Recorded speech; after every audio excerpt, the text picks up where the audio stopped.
What's up, and welcome to the DualSense podcast. This is episode 113. My name is Jason. I'm one of your co-hosts, and I'm joined as always by your other co-host, who's calling himself this evening 117,000. I'm sorry, 11,706 Dong. 11706 Dong. What in the hell? Otherwise, he is known as Travis. Travis, what am I reading? Am I having a stroke? No, that's 50 Cent's name if he moved to Vietnam. That's really good. Uh-huh. Ooh, either with the way the currency exchange is and everything. Yeah, imagine having Man, 11,000 of something and it's 50 cents. Awesome. yeah, Pretty cool yeah. country, guys, that we couldn't take over. Anyway, Oh, yeah. That's a fair point. We couldn't get the job done, could we? we didn't send enough dongs. No, we didn't. No, we did not. Travis, what's going on this evening? How are you? I'm fine again. Nothing crazy. Something happened. There was a car in front of me on the way back home from dinner, and he was, I don't know, he's just pussyfooting around basically, and he couldn't decide if he should go or not. And I was about to blow the horn at him, and then I noticed he had a Rand Paul bumper sticker, and then it just all made sense. So Oh, it's one of those oh, nights. sure. I get that. I get that. Well, I don't have anything much to report. You know, it's my Friday nights are starting to get a little bit mechanical. I cut the grass, of course, Mhm. and I've been watching The Rings of Power, which is the Lord of the Rings show on Amazon. I'm on episode 2, and Is it better than the Lord of the Rings? I wouldn't get carried away. I wouldn't say that. You know, it could be at some Mhm. point, but it's not better than the movies so far, or even the Hobbit films at this point. Of course, it's only 2 episodes, but you know, they're doing a lot of exposition right now, introducing characters, etc. So I'm intrigued by it. I can tell the production quality is high and it has a lot of potential, but I'm not certain about it yet. Yeah, well, two things. You don't need exposition on that level because the only people that are going to watch that already know the exposition. Hmm. Well, anyway, Travis, we are a PlayStation podcast where you and I get together each and every week to cover all things PlayStation, like news, rumors, new game releases and announcements, and much more. We do it all in under 90 minutes, and we post new episodes every Monday on all of the usual podcast services, as well as YouTube, where we also share gameplay videos, if you please. You can find us on social media if you want to reach out and talk PlayStation with us. Our primary feed is Twitter, where we're known at the DualSense Pod. But we're also on Instagram, where we share virtual photography, and we have a Facebook page as well as a blog, which is called the DualSensePodcast.wordpress.com. So you can find us wherever you please and chat with us. Yeah, also, if you are listening along and you find yourself enjoying the show, which that would be some shit, wouldn't it? We would really appreciate if you would give us a rating or review, some stars or thumbs up or hearts or whatever it is on your podcast app. That would be much appreciated and very helpful. A written review is also extremely helpful, but you know, beggars can't be choosers. We won't be too picky about that. Also, if you could share us with a friend who you think may enjoy the show, that would be a great help as well. All of that would be appreciated. So without further ado, Travis, let's jump into a busy week of news here. Although it's definitely quieted down some from last week, it's more what I would call kind of secondary news, if you will. Nothing too earth shattering, I would say. Number one, Sony Interactive Entertainment and PlayStation Studios announced the acquisition of their first ever mobile developer, Savage Game Studios, this week over on the PlayStation blog. Savage is a European studio founded in 2020 by industry veterans that has offices in both Berlin, Germany and Helsinki, Finland. It seems that Savage Game Studios was attracted to PlayStation's catalog of impressive IP, with Chief Executive Officer Mikhail Katkov writing, quote, "We made this deal because we believe that PlayStation Studios leadership respects our vision for how we best operate and succeed, because they too are not afraid to take chances. All of that, plus the ability to potentially tap into PlayStation's amazing catalog of IP, and the fact that we will benefit from the kind of support that only they can provide." End quote. This is only the tip of the mobile development spear, according to head of PlayStation Studios Herman Holst, who also revealed that the company has established the PlayStation Studios mobile division to work independently from their console development operations.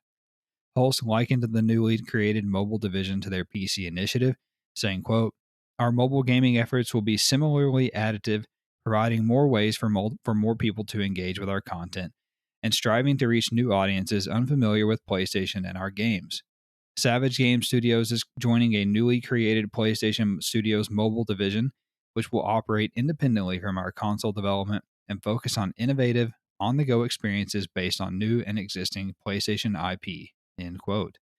And finally, Holst revealed that Savage Game Studios' first project is an unannounced AAA mobile live service action game. Interesting. What are your thoughts? Like, I think the first time I heard of Helsinki was in the movie Dodgeball. So it's good to see Helsinki back in the news. Yeah, good for them. Yeah, it's pretty awesome, right? Also, Cat Cough, great name. Anyway, I mean, I think as we move forward, I think it's a good expectation to have that we're going to see, in a sense, Microsoft and PlayStation in every aspect of gaming you could think of, right? Mobile, VR, computer, console, live service, something like Game Pass, etc. Right? So Hmm. this shouldn't be a surprise at all. What I thought was interesting was what Katkoff said. He said that they're excited to potentially tap into PlayStation's catalog of IP. I thought that was really interesting because most people say, Hmm. "Hey, we're excited to be a partnership. We're looking forward to whatever." They basically say we're looking forward to the money and the support. Like we're Hmm. legitimate now in a sense. But what he's saying is like, "Oh yeah, of course we're legitimate," which is awesome. But also like, look at all the IP we can touch into and use our talent with, and kind of grow those IPs in a different way. So I think that's actually a really cool kind of insight into what he's kind of thinking they could do. I think it's interesting. And Yeah. another thing I thought was interesting that he said was or as you put it, you know, Savage Games was interested in PlayStation. They were attracted to PlayStation because usually when you see, agreements like this, you only kind of see the PlayStation perspective, and it always feels like, oh, well, of course that studio took the money. Why would they not take the money? It's a fucking lot of money to join. Why would you not want to be acquired, right? Hmm. Lots of companies are built just to be acquired. It's like people flip companies all the time. It's a thing people do. But the way this reads is like he obviously, it reads to me like maybe there was some other opportunities with the maybe other larger studios that could have been bought by, right? And they wanted to go with PlayStation because one of the Hmm. IP, but also they get this feeling for PlayStation that they'll let them kind of operate in a way that lets them be successful, right? They kind of let them operate on their own, but they'll also have support on the back end when they need it. And I think that's an interesting way to like look at this acquisition. Like, I'm not saying Microsoft doesn't do this, but I don't follow them enough to know. But I can't Hmm. think of another studio that was being acquired saying something like this about Microsoft. It seems like a PlayStation narrative that, yeah, they let us do what we want. They give us cash, et cetera, support, all kinds of fun stuff. It gives us access, opens doors, to network people or whatever, right? I just think it's an interesting thing that he kind of immediately put out there. To your point, you hear almost every time that one of these studios gets acquired by PlayStation, you hear that comment and made in some form or fashion about how we really appreciated PlayStation being letting us basically leaving us alone, like letting us be creative, letting us you know stretch our legs, etc. So So my two main points were like the fact that they're immediately like, yeah, let's draw off the IP. mm, Well, I think that's actually pretty cool because, like we've talked about before, I love seeing the IPs that we enjoy being around and seeing in the ether, right? I like seeing them develop in new ways, but also like again, it's another studio guy saying, "Hey, PlayStation's going to let us take our chances in our own way. Let us be ourselves." And as much as we love organic PlayStation things and we kind of hate when they buy things because it just seems like we're mm, losing the flavor of being organic, this is as hmm close as you can be to organic while acquiring studios, is letting them operate within themselves. yeah, I would agree with that. Also, the fact that this team has not made a game yet; they were just founded a couple of years ago, so you're getting in on the ground level of the studio. It's not like they have this long history of making, a ton of games or games on multiple platforms. Like they obviously have seen something in them and they've bought them from their inception basically. One of the interesting things that I'm curious about is have they already been working on a PlayStation game for mobile, and then PlayStation saw their progress and were like, okay, we need to buy these guys now? Or is this something where they've just like PlayStation just likes whatever game they're working on, and they're like, okay, we want these guys to make PlayStation mobile games when they're done with that? And that's one thing that's unclear at this point, because we know they're making a AAA mobile live service action game, but is that already a PlayStation game? Is my question. Is this one of these acquisitions or partnerships that were like Haven Studios, where Haven was already making a PS5 exclusive game, and then Mhm. a year later, Sony, saw whatever they were working on, or like, great, this is cool, we want to buy you? Is that with that this is this one of these situations, or is this, just a case where they were impressed by whatever they were working on? So I guess what I'm trying to say, in other words, is their first game going to be a PlayStation game? Is my big question from all of this. My other thoughts are, mobile PC stuff for you and I is, kind of fart noise, like whatever. We don't play games on our phones and anything like that. But at the same time, I understand that mobile is the biggest. As far as I know, I think that it's correct that mobile is the biggest piece of the video game industry in terms of revenue. I think the majority of revenue is in mobile games. Mostly from microtransactions and all that. So I understand that. I understand wanting a piece of that pie, I guess. I don't know if this is for me, but I think this is definitely just another kind of feather in PlayStation's cap to diversify themselves. And I think they still want to kind of nurture their bread and butter of like single player, you know, story driven blockbuster console experiences. But I think they also probably understand that they have to do some of these other things like PC and mobile to, stay healthy, stay relevant, and so on. I don't know. Could I see myself playing a AAA mobile PlayStation game on my phone with my backbone controller thing? I don't know. It's possible, I guess. It just depends on what it is. If it's like a SOCOM game or like Killzone or something, maybe. We'll see. Number two, both Sony and Chinese communist mega corporation Tencent have purchased a combined 30% stake in Elden Ring developer FromSoftware this week. FromSoft parent company Kadokawa Corporation, which Sony already owns a 2% stake in, announced that they will issue stock shares to Tencent via their subsidiary called Sixjoy that will comprise a 16.25% stake in the Japanese developer. Likewise, Sony shares will equate to a 14.09% ownership stake, in FromSoftware, with Kadokawa retaining control of the remaining 69.66% of Nice. stock shares. Nice. In the announcement, Kadokawa described the move as an attempt to strengthen their development and publishing capability, i.e., stay independent, writing, quote, through the implementation of the fund procurement, Mhm. FromSoftware will aim to proactively invest in development of more powerful game IP for itself to strengthen FromSoftware's development capabilities, and will seek to establish a framework that allows the expansion of the scope of its own publishing in the significantly growing global market, end quote. I love how they hated commas in that sentence. Fuck.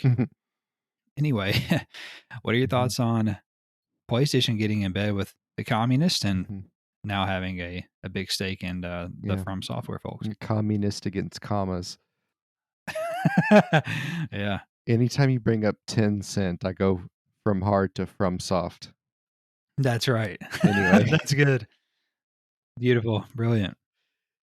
Yeah, it's interesting because you're taking a Japanese-based, business and combining with China, who's always been, for the most part, Yeah. a rival, kinda shows you that, money kind of it wins everything in a way, and even communist China loves capitalism when it makes them money, so go Mm. figure. Anyway, I still Hmm. think communism only exists so one person can have power, even though it starts off with all the, bullshit that Lenin talked about. Anyway, again, we have another studio talking about, "Yay, we have more money and PlayStation's gonna let us do what we want." How awesome, right? It's like rinse and repeat, similar to story number 1, except we've added in the communists. So, Mm.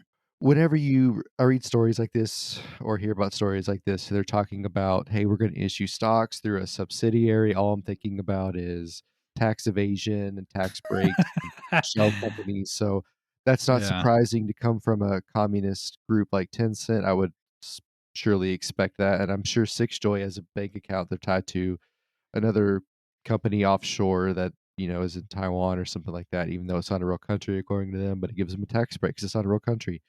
Mm. So, whatever. That's fine, guys. Do whatever you want. The thing I hate about the most about this is all these stupid ass percentages, like 14.9. Just give me 14. Yeah. What are we Yeah, doing? exactly. Like, we don't make this shit hard. Why are we making this hard? But Elden Ring was so big, you assume somebody would get a hold of From Software. Like, if you roll out a game that big, you're just not going to stay independent anymore. I can't imagine somebody that would stay independent if they had a hit like Elden Ring. Mm. Maybe Kojima. Yeah. I mean, but it's just like it just seems like it's impossible anymore. Yeah.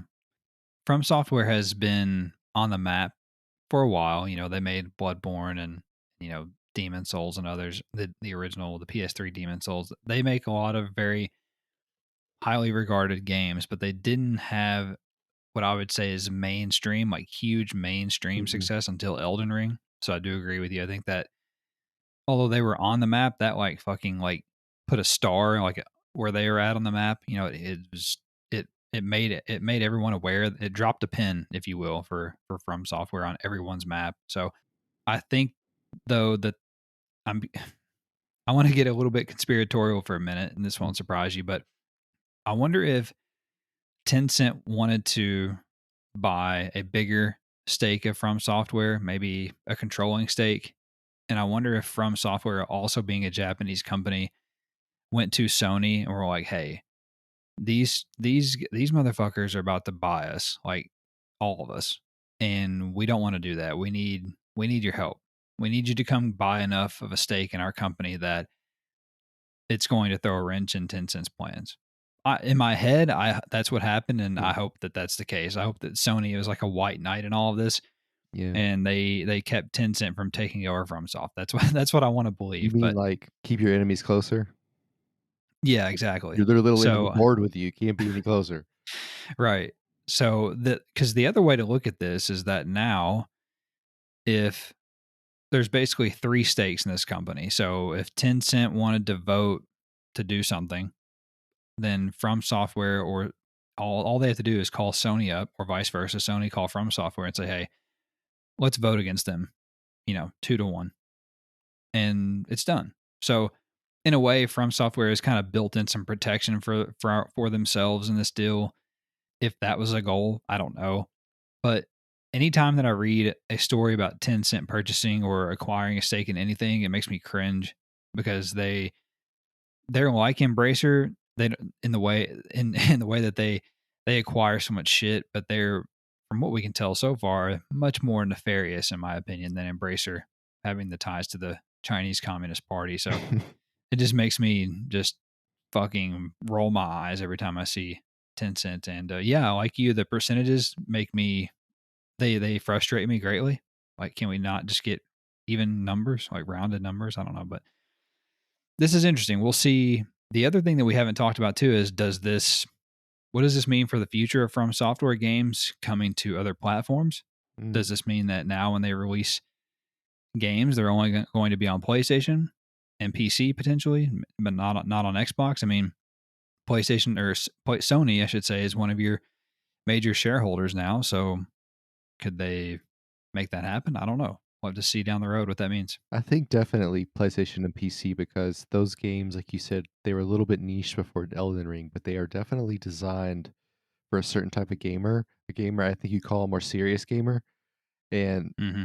no offense to Microsoft, but Xbox, like when you think about the target market of Xbox and the stereotypical Xbox player, it's a child, and that's not what FromSoft is making games for. Oh, a little bit of shots fired there. Children playing Xbox. All right, number 3. The British Competition and Markets Authority has completed the first phase of its investigation into the Microsoft Activision Blizzard deal and announced that they have several concerns. In a statement, the organization said, quote, Following our Phase 1 investigation, we are concerned that Microsoft could use its control over popular games like Call of Duty and World of Warcraft post merger to harm rivals, including recent and future rivals in multi game subscription services and cloud gaming. If our current concerns are not addressed, we plan to explore this deal in an in depth Phase 2 investigation to reach a decision that works in the interest of UK gamers and businesses. End quote. In fact, the CMA directly called out Microsoft affecting Sony's ability to compete, writing in their summary of findings, quote, "The CMA is concerned that having full control over this powerful catalog, especially in light of Microsoft's already strong position in gaming consoles, operating systems, and cloud infrastructure, could result in Microsoft harming consumers by impairing Microsoft's closest gaming rival, ability to compete." End quote. In a response to the decision, Microsoft President and Vice Chair Brad Smith said, quote, "We're ready to work with the CMA on next steps and address any of its concerns.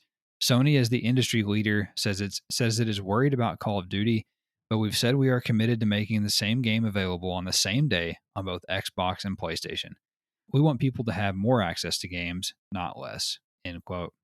Later in the week, Xbox chief Phil Spencer told website The Verge that he gave PlayStation president and CEO Jim Ryan a commitment in writing to keep putting Call of Duty on PlayStation, saying in a statement, quote, "In January, we provided a signed agreement to Sony to guarantee Call of Duty on PlayStation with feature and content parity for at least several more years beyond the current Sony contract, an offer that goes beyond typical gaming industry agreements." End quote.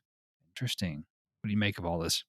Yeah, I mean, the CMA is, I mean, they have a lot of ground to stand on to talk about Microsoft basically creating a monopolistic conglomerate with all of the people they buy and, the catalog they've created. What Brad Smith is saying and what Jim Ryan are saying, like, all that's bullshit. Like, a contract that lasts multiple, that's cool, man. But, like, they're in a position, Microsoft has so much money. We've talked about this. They have so much money in their coffers. And they're such a big company overall that they could play the long game. And they could be like, yeah, we have this contract and this agreement with Sony. Let's appease the CMA. And even if the contract's 8 years long, that's fine. On year Hmm. 9, fuck them, right? Hmm. Like, to me, they have so much money that they can make a decision like that, and they could play that game, and that's fine. I'm sure they have done similar things in the past in other areas, not just in gaming. I mean, it's Microsoft. It's kind of what they do. Hmm. PlayStation, like we've talked about it before, they're not as big as them. They don't have as much money in the bank as them, even though they sell more consoles and more games. Microsoft has so much money from everything else that they do. So, in any business, when you come to me and you say, "I have a verbal agreement or a verbal promise," okay, nothing. That means nothing to me. People Exactly. people renege on those things all the time. And if you look at what Elon Musk did with Twitter, even though they had it in writing he was gonna buy them for $44 billion, which he didn't even have at the time, Mm. he's still trying to back out of it because he found a loophole, right? That they wouldn't give Mm. him information on bots or whatever. So even though they might have a quote unquote fair play contract, there's always a provision that lets somebody get out of it. There's always one, right? And these people are smart enough to write things in a way that they can basically wall you off on a technicality. So I don't know, like that. It's very nice that he says that, and they gave him a written agreement. But I would love to read it and Hmm. see what it actually Same. looks like. Like content parity feature, they're saying all the right stuff, but I'm just, it's just hard to say without actually reading it. But you have to think the CMA has all of that stuff, right? If they still think Microsoft is in a position to basically pigeonhole consumers, and at that point they could price gouge really easily, I think that says something. Yeah, I think you hit the nail on the head in terms of the biggest takeaway I have from this is that Phil told The Verge that the agreement is for at least several more years. He didn't say in perpetuity, he didn't say permanently, none of that. It said at least several more years. So I, like you, take that at face value in the fact that it sounds like a future where Call of Duty will not always be on PlayStation, or at the very least, it won't be the same game that's on Xbox. I think that is a valid concern for Sony. I don't know if that's anything that can be actionable from one of these regulatory bodies. I don't know that, but I think that if Sony is truly concerned about that, I understand that, because we know how big Call of Duty and its microtransactions and Warzone and everything is for the platform, meaning PlayStation. So the way that reads to me is that if this goes through, that we won't always have it on PlayStation. Mhm. Now, it might be a decade from now, it might be a long time, who knows? But I still think that's a valid concern for PlayStation and for Sony. And that goes back to what I've been saying for a while now, and that PlayStation better be developing their own multiplayer shooter. They better be. Whether that's first person or third person, whatever, they need one in the stable. They need to bring one back, and they need to do it soon. Because if this does happen, then you're left with, I mean, you're left with nothing really of consequence in the first person shooter space, regardless of what Microsoft wants you to believe about how there are all of these competitors and stuff. Like, yeah, there's Battlefield, there's a ton of first person shooters, but there's nothing that's to the level of Call of Duty, like we've been saying. So this is both a short and a long term problem for PlayStation that they hopefully are working to address, other than just trying to fight it with these regulatory bodies across the world. The other thing that really stood out to me is that this could potentially be a problem for Microsoft maybe if it's going to this phase two. I don't know if this is normal or not. Some people have said online that it is. I'm not so certain. The other thing is that I thought it was odd that the British CMA, Country Music Association, said that they're trying to protect Sony in that one comment that they made. I don't know if that's just because Sony's European headquarters is in the UK. I think it's in Liverpool. We've talked about it before, and maybe Microsoft does not have any physical, location or physical business interest in the country. So maybe that's why they're saying what they're saying and doing what they're doing. Is maybe one guess, because they make the comment about protecting UK businesses. So I'm interested to know more about that, but I guess we'll see what happens.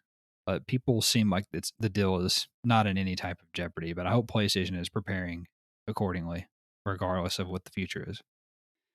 Number 4, the long rumored quote unquote smaller Assassin's Creed title, codenamed Rift and known to be coming in 2023, is officially called Assassin's Creed Mirage, according to Bloomberg's Jason Schreier, which Ubisoft later confirmed is indeed the game's title. It was reported earlier in the year that Mirage will feature Valhalla's Basim as the main character and will be set in Baghdad. But this week, even more details emerged, courtesy of leaker Jonathan, the Zero, who has been at the forefront of the leaks surrounding Mirage this week. He claims that the city will feature 4 districts, each with their own boss, and that Mirage is attempting to recreate the crowd density seen in 2014's Assassin's Creed Unity. We won't have to wait long to find out official details, as Ubisoft plans to unveil the future of Assassin's Creed on September the 10th. So, what do you think about some of the details that are leaking out? I'm just excited that it's smaller. Like, that seems like a step in the right direction. I don't need a gigantic thing. I always get annoyed. This is kind of weird. There's the cities in quadrants basically, and there's a boss in each quadrant, and I just feel like that's such a it's just like such a video game thing, right? Like we got a boss over here and then a boss over there. It's like I don't know. We've seen this 1,000 times. Like even the GTA's. Remember the GTA? What was it GTA San Andreas had the gangs? It's basically like you have a boss in each Yeah. thing. It's like it's such a Hmm. trope. Like I get it. It's just like there's got to be another way to do games like that. We don't. I don't know. That makes me out of all the stuff about this game that made me mildly interested in trying it. Like that just made me not want to play it. It's like it all feels so procedural. Like you're in area A, you Yeah, unlock B and C, and then you beat these whatever. It's just annoying and stupid. that is true. Yeah. It'll be cool to see what it looks like, and maybe it will give me some sort of hope for the future of the franchise. Which again, I think they release too much and make too big. I'm excited by what leaked out this week. I think it makes me hopeful for at least this game in the series and the franchise. There's no way that this is what the future of the series is, because they've just grown bigger than this. I mean, the last 2, Odyssey and Valhalla, were huge. They had microtransactions, they had all these DLC packs, and I don't think that Ubisoft has it in them to make Mirage, or, of course we're speculating too, but we're assuming off of rumors and reports, but I don't think Ubisoft has the balls to make an Assassin's Creed title over and over in the vein of Mirage, meaning smaller, tighter, more akin to like a PlayStation game like God of War, where it's like, yeah, 25, 30 hours, but it's all of the highest quality, and none of this like huge open world shit or whatever. Like, I don't think Ubisoft has that in them. But maybe I'm wrong. But this stuff does excite me. And if it really is what they say it is, then I think it could be a hit. And I guess we'll find out this week in a week or so when they reveal it. I don't know. It's hard to fully trust Ubisoft when with their recent Assassin's Creed games anyway. Number 5, Sony revealed the September lineup of additions to the PlayStation Plus service and its various tiers. Essential subscribers can enjoy racing game Need for Speed Heat on PS4, Arc System Works developed fighting game Granblue Fantasy Versus on PS4, and photographic adventure game Toem on PS5 starting on September the 6th. The extra and premium tier editions were announced early as well and will be updated on September the 20th with Deathloop on PS5, Alex Kidd and Miracle World DX on both PS4 and PS5, Monster Energy Supercross, the official video game 5 on both PS4 and PS5, Assassin's Creed Origins, Watch Dogs 2, Dragon Ball Xenoverse 2, Spiritfarer Farewell Edition, Chicory, A Colorful Tale, Rabbids Invasion, the interactive TV show, Rayman Legends, and Scott Pilgrim vs. the World, the game Complete Edition on PS4. And we actually are getting new classic games this month as well. PS1 Siphon Filter 2, which Sony Bend confirmed will have trophies. PS3's The Sly Collection, Sly Cooper Thieves in Time, and Bentley's Hack Pack, and PSP's Toy Story 3 and Kingdom of Paradise will all be added to the Classics collection. What do you think about the lineup? There's a lot going on. It is. It is. Take it all in. I wanted to try Deathloop, so it's there. I'll probably try it, and this is a Yeah. great excuse to try it. I feel like the Supercross game will be awful. We talked about Watch Dogs. I can't remember if we played that together or not. Watch Dogs 2 is pretty good. And then of course Assassin's Creed was it's Assassin's Creed. So if I ever get an itch for that, I know it's there. So I'll make sure I have access to all of those. Siphon Filter Origins cool. is the best one. So okay, which one's that one? Origins is the one in Egypt. Okay, I played half of it. God. We Siphon Filter is always interesting, and I'm glad that it has trophies. So that might pull me in to see what I still remember from that game. But like we talked about before, I remember it one way, so I don't want to play it, and then it's just fucking terrible. So I'm a little torn. But Yeah. I mean, I'm 100% gonna give Deathloop a go at some point, and the rest of these are, if I'm bored or something, I'll give it a shot. Yeah. It's a pretty good month. I admit some of this stuff, a lot of it is not for me. I am like morbidly curious about the Granblue Fantasy Versus fighting game and Need for Speed Heat. Although I don't think Need for Speed Heat reviewed very well. I don't remember.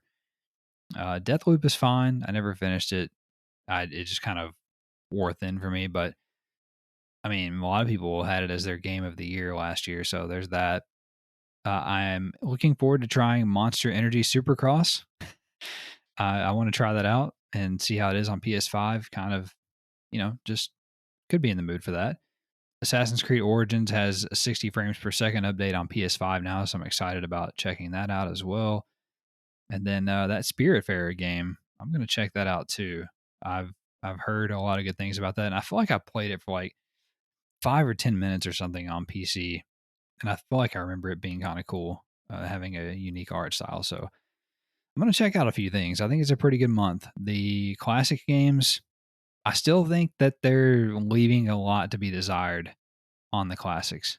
And it's just weird to me that we're getting 2 Siphon Filter games before we get anything else from PS1 that's like noteworthy, like Legend of Dragoon or Metal Gear Solid, or like, you know what I'm saying? Like, we're going to get you giving us 2 Siphon Filter games in the span of 3 months.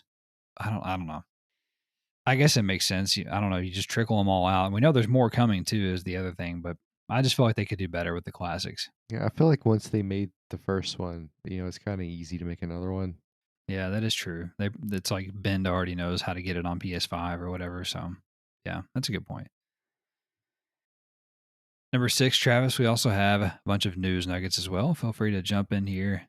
First nugget, God of War Ragnarok was revealed as Game Informer's September cover story. New details, screenshots, and gameplay clips are already out in the wild if you're interested.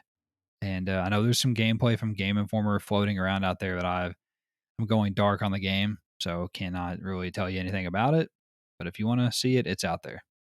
Also, PlayStation announced the second annual Red Bull Capture Point Virtual Photography Challenge this week. It will run from September the 5th to October 30th and will showcase Horizon Forbidden West and Gran Turismo 7. Players can submit captures in 4 categories, and one Best in Show winner from each of the 9 participating countries will be invited to an all expenses paid exhibition in New York City. You going to submit your GT7 photos? It feels like the hardest thing to win. It just seems so difficult. Why? Because like, you could accidentally take a really good picture. Like, you could spend Oh, hours yeah. playing with contrast and exposures, and then some 10-year-old takes a random ass picture and wins. Like, I don't know. That Yeah. stuff is like, it seems almost harder to win that than it does to, like, actually be a professional gamer. Yeah. Yeah. I know what you're saying.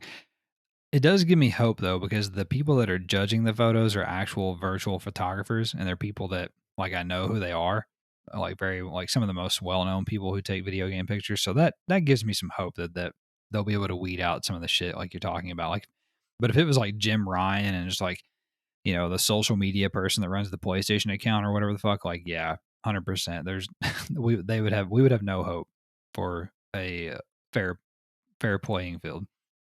Next nugget, website Gaming Nexus reported that Chinese corporation NetEase has fully acquired Heavy Rain and Detroit Become Human developer Quantic Dream. NetEase had previously acquired a minority stake in the French company back in 2019. Heard those Gaming Nexus guys are pretty cool. We should check them out, right, Travis? Yeah, they're awesome. Yeah. Also, developer Hangar 13 announced that they are working on a new game in the Mafia series, but cautioned that it is still years away. Earlier this year, rumors surfaced from Xbox era's Nick Baker that the new title would be a prequel to the original trilogy. That Awesome. sounds pretty cool. Yeah, Yeah. that'd be cool if we're going back to, like, I mean, a prequel would put you at, like, 1900, really, if you're going Yeah. back to the beginning with Salieri, so that's kinda where you're at, and then, Hmm. of course, there's no vehicles, so you assume it'll be small enough to run around on unless you take trains places. I guess you can run horses, I don't know. I just Yeah. when I said horses, I went to Red Dead Mafia, which isn't a thing. Yeah. But no, it's I cool. thought the same I'm thing. excited. Hopefully it's not terrible, but Yeah. we'll see. They're very troubled. They've had a Hangar 13 meeting. They lost their studio director earlier this year. They've laid off a bunch of people across their different offices around the world. So they're on the ropes, no doubt. So hopefully they can pull it off. Next nugget, 2K Sports revealed that PGA Tour 2K23 will include 17 real life courses when the game launches on October 14th. 3 more courses will be added post launch. Splitgate developer 1047 Games announced that content and feature support for the game will end as the studio moves on to its next project, another shooter with portals in the Splitgate universe that is being built on Unreal Engine 5. Hmm. Splitgate will officially exit beta on September the 15th alongside a new quote unquote infinite battle pass. I thought this was super weird. Weird that it's gonna exit beta and when they cut when they cut feature support. I don't know what they're doing. Like, I really don't know how that makes any sense. Like, they said a while back, maybe last year, that they were working on next gen or current gen versions of the game. And I just don't get what you gain by stopping content updates, content support for the game when you're going to then make basically what sounds like Splitgate 2. Mhm. You know what I'm saying? I Yeah. mean, all you're doing is trading Unreal Engine 4 for Unreal Engine 5. Just update the game that you have that's already successful. Like, why reinvent the wheel? Yeah. Not to mention you can port Unreal Engine 4 games to Unreal Engine 5. So something's weird about this I don't quite understand because they're basically making the same game but better. So I'm really confused by that. Also, I mean, people still play the game, but like, why would you cannibalize in a way your own game that is supporting you making your next game? You know what I'm saying? Like, Right. I don't get it.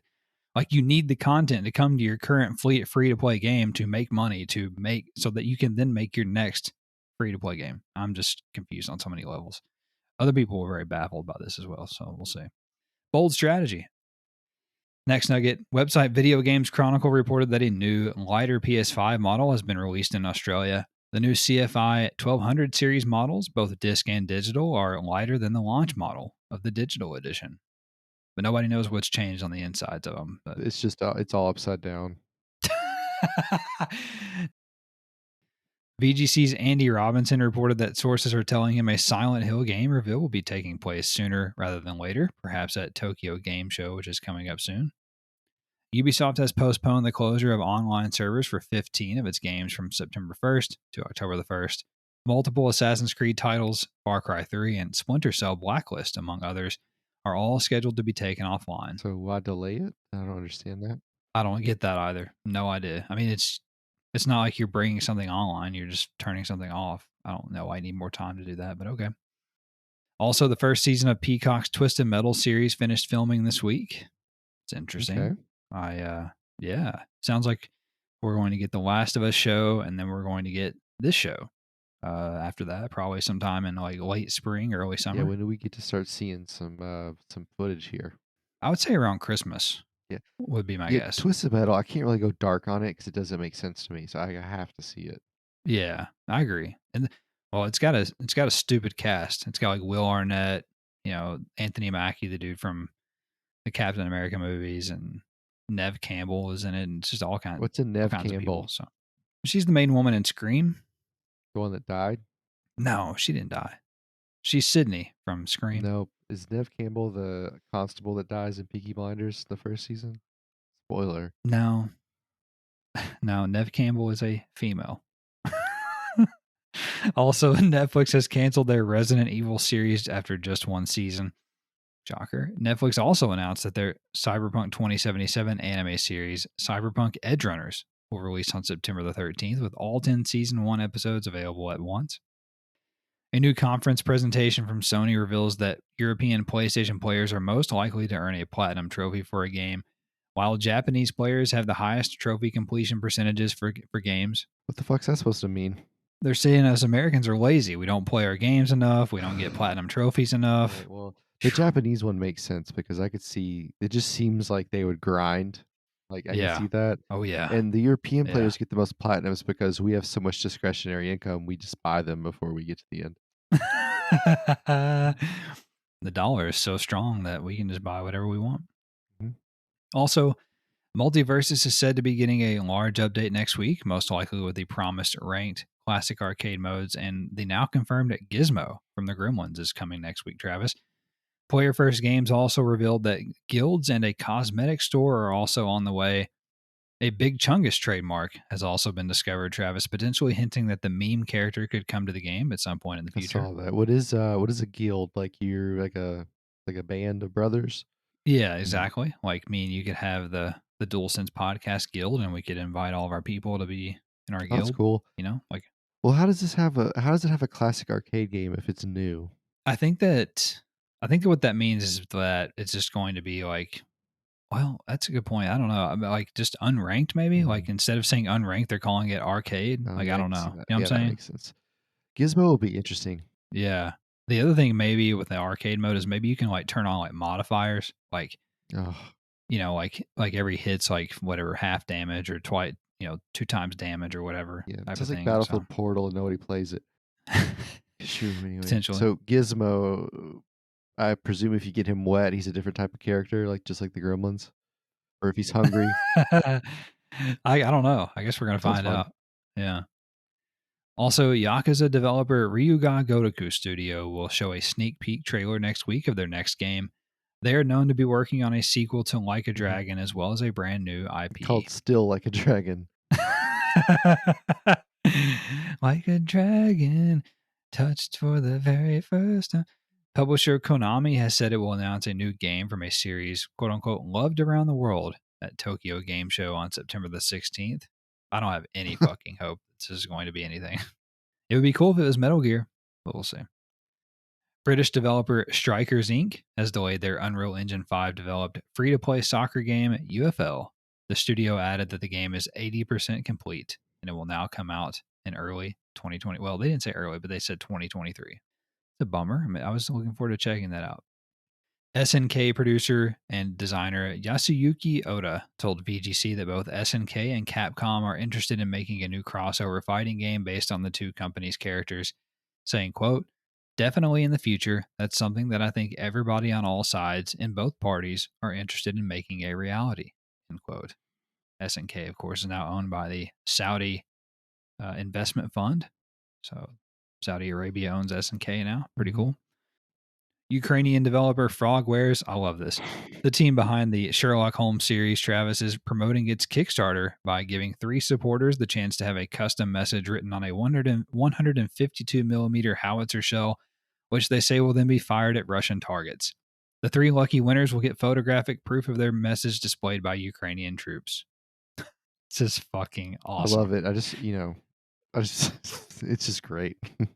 I mean, it's a brilliant idea. Yeah. I mean, this isn't out. Aside from the Kickstarter part, like soldiers have written messages on shells for Yeah. years, like since Napoleon, even since we've been able to fire shells, they've written stuff on them. There's a really famous picture that says like Merry Christmas Hitler on one from World War II or something like that. So yeah, this is awesome that it's I love that they're gonna make money off of it. Yeah, I love it. I loved every bit of reading this. Also, Cyberpunk 2077 developer CD Projekt Red will hold a quote-unquote special episode of its Night City Wire live stream series on September the 6th, presumably announcing an expansion. Warner Brothers Games has confirmed that Quidditch won't be playable in the upcoming Hogwarts Legacy. I know you're What the disappointed fuck? by that. Yeah. The Last of Us Part 1's Firefly Edition, which Sony released a new batch of at the same time the game launched on Friday, so midnight, has already sold out and is being scalped on eBay for as much as $600. Hmm. Supermassive Games studio director Will Biles told VGC that the studio's next game will be bigger than The Quarry and may get away from teen horror, although it is not planned to release until 2026 at the earliest. Website GamesIndustry.biz reported that Saints Row debuted as the #1 best-selling physical game in the UK last week. That feels very UK. Sure. But, despite middling reviews, it's selling well. So there's that. Also, comedic management sim 2 Point Campus has sold 1 million copies in its first 2 weeks on the market. Good for them. That's a new genre. Oh, is it? Comedic management sim? I've never heard that. Yeah, I guess the way I type that is a little weird, but it's what I meant was that it's a funny management sim. Have you bought that yet? No, I haven't. Have you? No, but like why? This is the game. This is what you do. I know. I know. I don't know. I'm not ready for it. I'm not ready for it. I've got too much else to play right now. Also, website Push Square reported that developer First Contact Entertainment, great name, the team behind PSVR 2 shooter Firewall Zero Hour, has delayed a 4-year anniversary announcement this week, saying, quote, we hoped to share some exciting news with you today, but due to circumstances beyond our control, we're not able to at this time. What the fuck? That's a weird place to put a quote or a comma. We anticipate only a short delay before we are able to let everyone know what we have been up to. First Contact is understood to be working on a PSVR 2 game, so Sony could be preparing PSVR 2 news that forced them to delay the announcement. It's pretty likely. You can't delay an anniversary though. Still That is true. That is true. I love that they couldn't sack up to Sony and say, fuck you, it's our 4-year anniversary. Next nugget, developer Team Ninja's hardcore action RPG Wo Long Fallen Dynasty is said to be about 40 hours long and have a linear level-based structure. Nobody's doing that except for Japanese gamers, apparently. The Last of Us Part 1 has 21 less trophies than the PS3 and PS4 versions of the game, making the Platinum Trophy far more attainable. I'll have more to say about that game in a little while. The PSVR 2 headset uses the same software development kit as the PlayStation 5, Sony revealed during a presentation at the Computer Entertainment Developers Conference, which they hope will make porting games to the platform much easier for developers. Publisher NIS America announced it will hold a showcase on September the 7th featuring 4 new game announcements, It will take place at 11 a.m. Eastern Time. Cooperative shooter Aliens Fireteam Elite released a new DLC this week called Pathogen. It includes 8 new weapons, a new perk for each class, 13 attachments, and new cosmetics. Train Sim World 3 will launch with 174 trophies, although most require the DLC expansions. Amazingly, that total is down from the 255 that Train Sim World 2 has. Jesus Christ. Free to play kart racing, that'll be, you know what, who's perfect for that? The Japanese and the Europeans. They love their trains. They do. Also, free to play kart racing game Kart Rider Drift is available now in open beta on PS4 and PS5. NBA 2K23 will feature rapper J. Cole in this year's My Career mode as a supporting character, and retailer GameStop will be selling an exclusive Dreamer Edition in the United States and Canada that features J. Cole on the cover. Okay. You gonna get it? Fuck no. It's better than LeBron being on the cover. That Love is J. fair. Cole. Love J. Cole, not buying it. Yeah, that is fair. You're gonna put some songs on the game, I'll listen to it if I don't take them off the jukebox. Kind of depends. I think he's on there. Good for him. Next nugget. Publisher Annapurna Interactive has fixed the issue which did not allow PlayStation Plus subscribers who claimed What Remains of Edith Finch on the service to also claim the free PS5 upgrade for the game.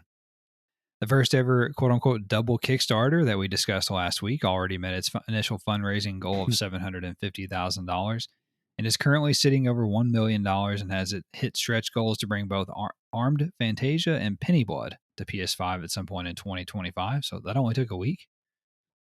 Website PlayStation Lifestyle reported that PS5 firmware updates 6.00 and 7.00 have been dated, thanks to insider Tom Henderson. 6.00 will arrive on September the 7th, which is curious, while 7.00 releases on March the 8th and will include full Discord integration. So the reason why 6.00 update stands out to me is that there are rumors of a PlayStation showcase next week, and I wonder if the firmware update could potentially hint at that. Maybe there's something dropping in that update that they wanted to announce either right before or right after the showcase, something like that. So we'll see. Also, Hogwarts Legacy will grant players special in-game items for linking their Harry Potter fan club account, including their own house and wand. Okay. Website PlayStation Universe reported that the following games received update patches this week: Conan Exiles, Black Desert Online, World War Z, Gran Turismo 7, Sifu, Back 4 Blood, Horizon Forbidden West, Path of Exile, Resident Evil 7, Fortnite, Battlefield 2042, and Destiny 2. So if you've been waiting for some fixes or content, you might want to look into that. Also, in-game leaks suggest that Lady Gaga will be the next artist to put on a concert in Fortnite. I can't imagine that kids know who Lady Gaga is. Why not?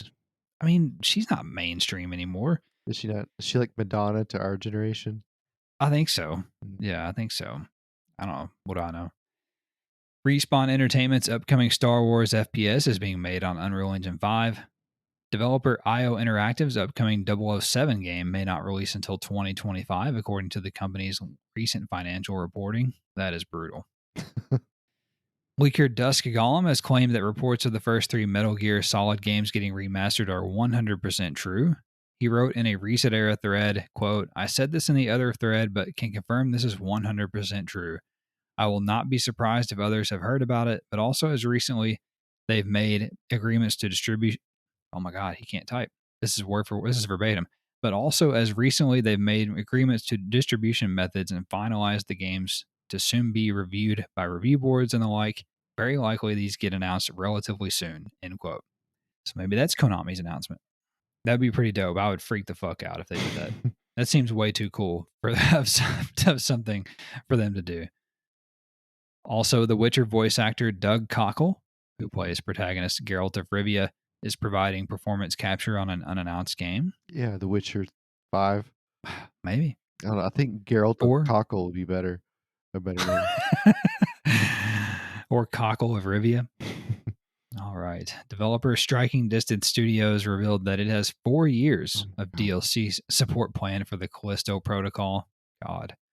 Website they also, let me back up. They also said that they did not think that Xbox Game Pass was a financial model that made sense for the Callisto Protocol, which is interesting. So a little shot there at Xbox Game Pass. It was interesting. Also, website Gematsu reported that Joe and Mac Caveman Ninja will launch on PS4 and PS5 sometime in November. Excited about that one. Are you? Mm-hmm. Racing game Horizon Chase 2 will release on PS4 and PS5 sometime next year. Arcade side-scrolling action platformer Osman will come to PS4 sometime in 2023. Mm-hmm. Developer Yacht Club Games announced a September 23rd release date for Shovel Knight Dig this week, but said that it would be coming to PlayStation platforms at a later date. Adventure RPG The Outbound Ghost will launch on PS4 and PS5 on September 21st. Jet Set Radio spiritual successor Bomb Rush Cyberpunk has been delayed out of this year to summer of next year. That feels like they were just picking names like object, verb, and then whatever. Adverb. Yeah, at the end. So weird. Yeah. Skuncape. Skunkape game. You think it's Skuncape or Skun? Let's go with Skunkape. Yeah, That sounds a lot cooler. Yeah, it's way better. Yeah. Skunkape Games announced that they will release Salmon Max Save the World Remastered and Salmon Max Beyond Time and Space Remastered for PS4 on September the 29th. Xseed Games will release action RPG Trinity Trigger on PS4 and PS5 in North America and Europe in early 2023. Publisher Square Enix announced that the third game in their Voice of Cards series, subtitled The Beast of Burden, will launch on PS4 on September the 13th. Skybound Games will publish cooperative third-person shooter Glitchbusters Stuck on You for PS4, but no release date was given. Developer Frogwares will launch Sherlock Holmes The Awakened on PS4 and PS5 sometime in February, right after they get done shooting off those howitzer shells. Developer Inti Creates will release Azure Striker Gunvolt 3 on PS4 and PS5 on December the 15th, alongside the game's Epilogue Atoms update. The PS5 version, which is also a free upgrade for PS4 owners, will support 120 frames per second gameplay. Developer Ocean Drive Studio announced 3-player cooperative twin-stick roguelite shooter Blackout Protocol for consoles, but no platforms or release date were given. And finally, Travis, Gematsu reported that publisher THQ Nordic released new gameplay footage of action RPG Biomutant running natively on PS5. The current gen upgrade is releasing on September the 6th and will support HDR, DualSense feedback, and activity cards, as well as offer 3 graphical modes: Quality, Performance, and Quality Unleashed. And that is all for the news this week. And I'll now turn it over to Travis for our new games. On the 30th, we have Commandos 3 HD Remaster, Desert Journey Nitro, Destroy All Humans 2 Reprobed. That is really good. That's brilliant. Dusk Driver 2, F1 Manager 2022, Inscription, Saudi Drift. You just drive a bunch of old Corollas and you drift them around in the sand dunes. Teenage Mutant Ninja Turtles, the Cowabunga Collection, Tinykin. On the 31st, we had Mini Car Racing 2. What is that? Fantasy Star Online 2, Red Square Escape 2, Rick Henderson. It's just okay. Swan Unexplored. Rick Henderson sounds amazing. Oh, it does. I assume Red Square is about getting out of Moscow, but I don't know. September the 1st, Chesno Club and The Mysteries of Renko Togawa, Murder on the Marine Express, sequel to Murder on the Orient Express. On September the 2nd, we have JoJo's Bizarre Adventure All-Star Battle R, Lego Brawls, another brawler, Made in Abyss, Binary Star Falling into Darkness. Oh, God. And we have Last of Us Part 1 on PS5. So, obviously, Last of Us Part 1's the biggest game. Yeah. I know. F1 Manager has a lot of pub. Destroy All Humans is a classic. Teenage Mutant Ninja Turtles always going to be big. So, yeah, I don't know. The Rick Henderson might give The Last of Us for its money. So Rick Henderson. Yeah. How can F1 Manager release this week and last week? I'm confused by that. But I don't know. Anyway, that's all for the new games this week, and we will begin to wrap the show up here like we always do by discussing what we have been playing and anything that we're looking forward to. What do you got, Trev? Play some Battlefield before the update, so yeah, pretty normal stuff that happened there. Nothing crazy that I can think of off the top of my head. other than I really Yeah. sucked ass the first game and couldn't hit anything, and it was pretty annoying. But other than that, I've been having a lot of fun with the C5. It's just fun. It's like the best thing. Love it. You have been rolling with that, Just yeah. fucking launch it at people. It's as opposed to pulling out my gun like a normal person and like trying to help capture the objective. I'll just make a Yeah. C4 wall. Why not? But yeah, it's been fun. I also I finally got around to playing F1 Manager. Oh, I was wondering. It is robust. There's a lot. Luckily, you obviously have a tutorial person to kind of guide you along, and there's a lot of detail in it. Yeah. And I could see why people, you can kind of see where where it can go. They have little things they need to fix. Like sometimes people will overshoot a turn and then just get stuck on the side of the track. There's a glitch I've seen where like your car will be going in the pit and it'll spin out, and then like the game can't figure out what to do with it. So they've had an update. They had an update like a day or two ago, so all of that should be fixed by now anyway. There's also some tire stuff where like, because you can overheat the tires, which makes them degrade faster. But people on some people had found at certain tracks that like basically tire wear didn't happen, so you could, instead of doing 2 stops like you would have to in real life, you could do 1 pit stop, which is all that's required by the regulations. So you could do 1 pit stop even though the tires are on, like, 5%, it wouldn't matter, and you could, like, basically win a race just off a strategy, like, because the game didn't really operate the way it should. So I think all that's fixed now, but that being said, there's just so much, like, you have your 2 drivers, but then you have drivers you could scout from all the way down to F3. So you have like 16-year-olds you can scout, and you could sign them to be your reserve driver. The engineer, the person who does all the aero stuff. You have 10 engineers to work on projects, and you can tell them, you assign them to different projects. You have to have, your car has parts. You have to have access parts for each part in case, they break.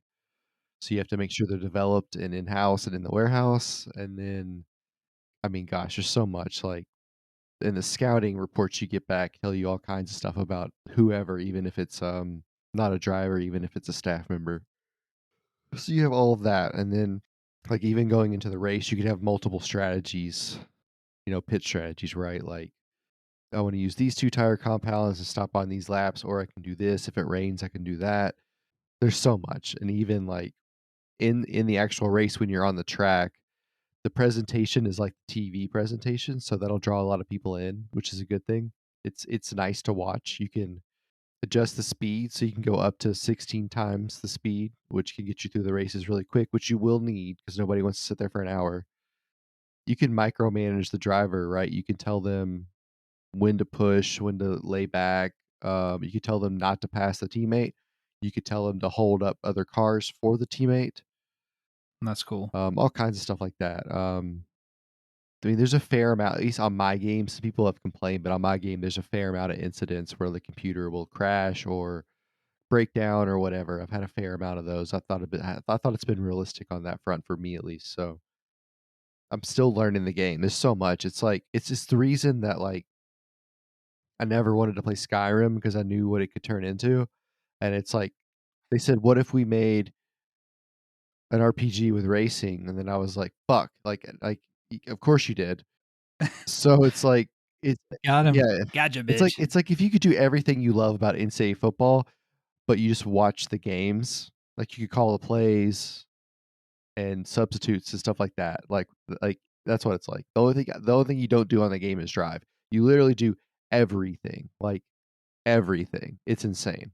The subreddit I follow is a little negative, but that's, I mean, F1 fans are just super toxic, so I think that's the problem. But I think Frontier did a really, really good job with it. I hope they continue to make it because it's only going to get better.